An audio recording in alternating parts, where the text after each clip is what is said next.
All right, guys. So we are back. Um, do apologize again for the delay. We're supposed to give y'all another one earlier this week, but y'all know we got the tribal judo over here in our household with all these kids. So, yeah, they get us tied up a lot. So, yeah. So I'm just now seeing the rest of the last video from when I had to leave my wife to go back to work, and yeah, but we're gonna get into a lot of really in this video, probably gonna be our longest video because we're gonna get into a lot of uh, just I guess on my side, just more of my story as far as like just really what took place, bad decisions. It's more for definitely the fellas because I know that we as men we go through a lot, we see a lot, and sometimes we act off emotions a lot of times, and but it's also to see the bigger picture of how even in spite of all the things that were going on, how God can still take, such a mess, and take such a what looks like a disaster and then really just turn it around for his good. And so again, like I said, we want to be very transparent because again, we've said like yes, there are a lot of challenges. I don't really think people really understand how many challenges there were and the things that we went through and decisions that we made that made things harder than what it should have been. So yeah, we're just gonna roll with the punches, and if you guys have any questions, you want to tell us what have any questions about certain things, please let us know. And like I said, we can include it on the next one. She said that people are reaching out to her, and I know she's been answering people like individually about certain things, situations, stuff like that.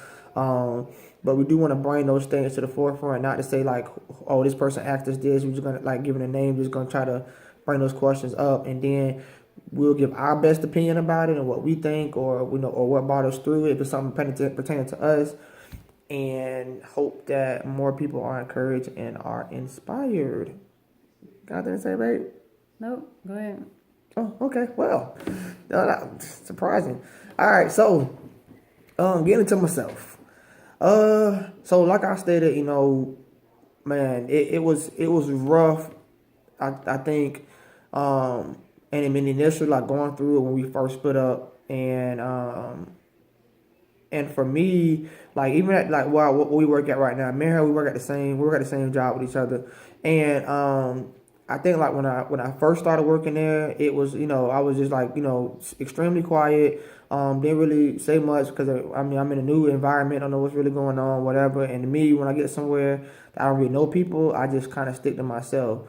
And it's crazy how fast like the enemy works because it's almost like as soon as me and her got to the point where we were just like, I'm done, and we just kind of went our separate ways. Like I think she could at the time. I went to her parents, I went to my mom's house or whatever. I'm not sure how it really happened, but it's almost like as soon as it was established, like it was done, or it was pretty much at that point of rock bottom or whatever. It was just almost like an alarm went off, and I even shared this story with a few people at work at that time when it once it happened. It was like almost like everybody, like it wasn't even announced or nothing like that, but it just seemed like everybody was just like in my face all the time. And like the people I'm only been there like I wasn't even like at the job that long.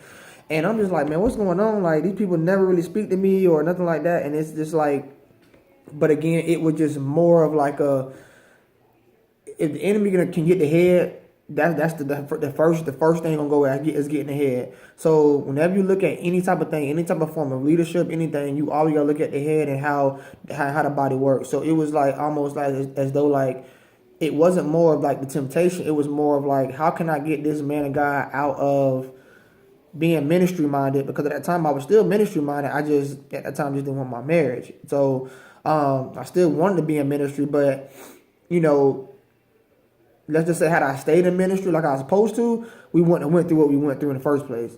But it was almost though like now I look at it now is that if I can get him distracted, get him out of ministry and get him to doing whatever he want to do, whatever, then it tears apart everything else in the long run. I think that's one of the biggest reasons why we went through so much hell even when we were apart, is because again I stepped out of every single thing. Even though I desired to be there, I desired to be in ministry, I got to a point where I just didn't care. I just like whatever.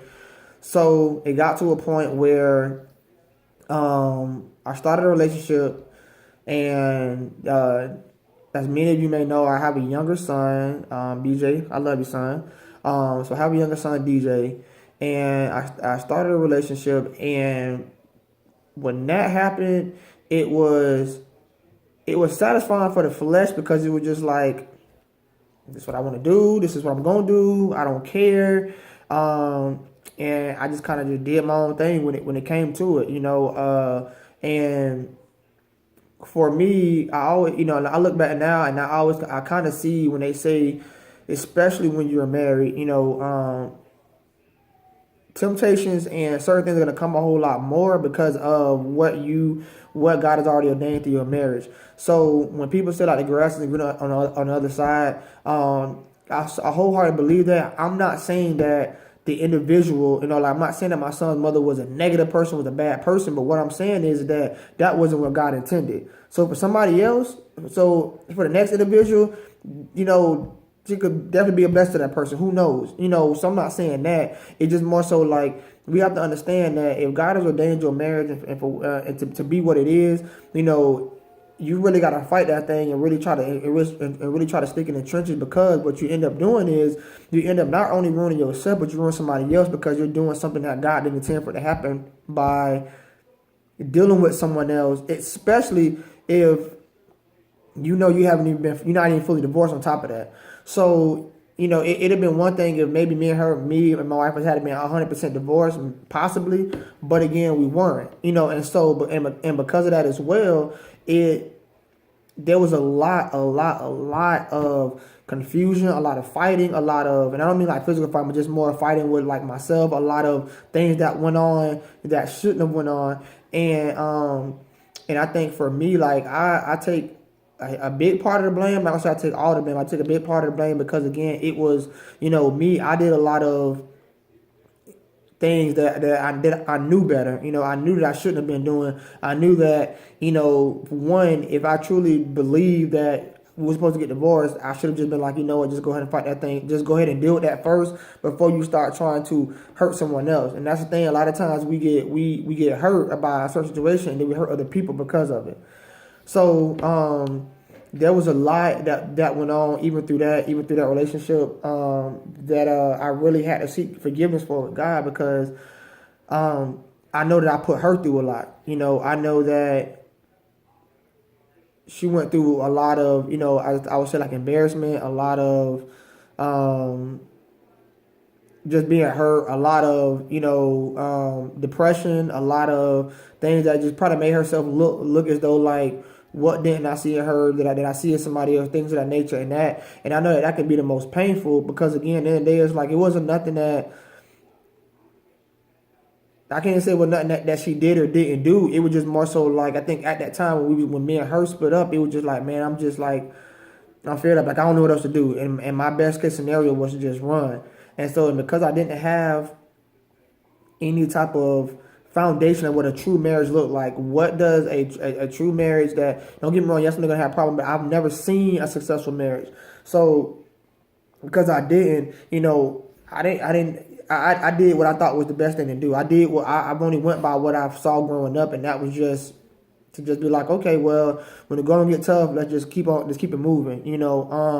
I didn't have my dad to show me like, this is how you stand firm and how you do certain things or whatever. I didn't have that. So my mom was the mom and the dad for a majority of my life. So that's just what I knew, and I felt like what I was doing was the right thing to do. I felt like I was even telling her, it's crazy now, I was even telling her, God told me we should get divorced. Like, I remember my conversation. Yeah. I remember telling her, like, and I promise you, it sounded so confident coming off my mouth, like, yeah, God told me that we should get divorced, and I'm sorry, like, for ones who are in ministry, who read the word, like, just because you fed up and just because you mad is not grounds for divorce. It tells you that God hates divorce, but He does give certain grounds in which, are, I guess, okay, so to speak. But just being fed up and being tired is not one of them. So, So yeah, again, that was just me being just like I really felt like that's what it was, and that's how we move forward. And so, but when I tell you, when God hasn't ordained something or hasn't seen something himself, anything that you try to get yourself into after that is gonna be a lot of hell. It's gonna be a lot of distraction. It's gonna be a lot of frustration, and that's what was going on. What part took as I separated from her and then started doing my own thing, whether it came from just like relationships, whether it came from just partying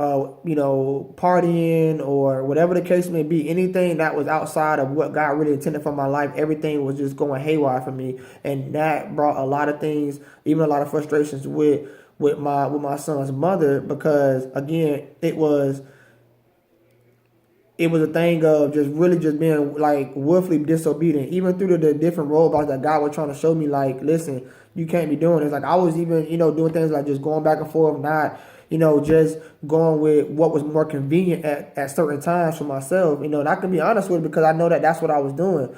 And, even through those different things, like a lot of things were happening because of me, because I wasn't, being mature enough, but because I wasn't in my word anymore, because I just want to just do what Dominique wanted to do, and in the long run, I was just hurting people through those different things, and I don't know. It really got, like I said, it really got bad, and it really got to the point where just like I had to really like look at myself and like, man, like Dominic, what are you doing? Like what? Like you are just, you were probably one of the main reasons why, like I feel like I fell in that category where you hear these females like dudes ain't ish, like. That's why I feel like I was falling in that category, because it's like I knew better, and certain things I knew better was just common sense knowing better, but I still was just like, I don't know, just doing whatever. So I don't know. It just got to a point where like I just where I had to just take it upon myself and be like, man, like I gotta tighten up. Like this is like I really truly want to do better. Like I don't want my kids to see, their dad just doing their own thing, just wilding out. I don't want their dad to see that this is what is acceptable, because again, I got two daughters. So well, let me take that back. How many girls we got? We got a lot of them. So we got five. We got five doors altogether. So back, I mean, okay, I would say I'm saying two in the midst of what I was going through, because me and her weren't back together. So even then, in my mind, I had at that time, two daughters. I'm just like, man, I would kill somebody if a dude treated my daughters like the way I just did her, the way I'm doing other people. I would go crazy.